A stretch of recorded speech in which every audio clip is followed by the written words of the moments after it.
In this video, I am going to show you how to fix missing chat history sync now in Messenger iPhone. So first of all, open up your iPhone settings. On your iPhone settings, you have to tap on General.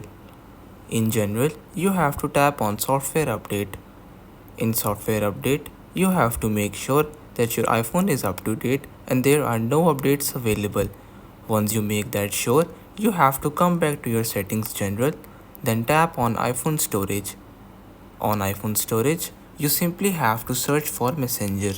Now in Messenger, you have to tap on Offload app to free up the storage which is used by the application. But don't worry, this won't delete your data as it will be kept safe. So you simply have to reinstall the application to get your data back and you will be able to easily fix missing chat history sync now in Messenger iPhone. So that's pretty much all for today's video. Consider subscribing to our channel for more informative videos in the future. Until then, stay safe.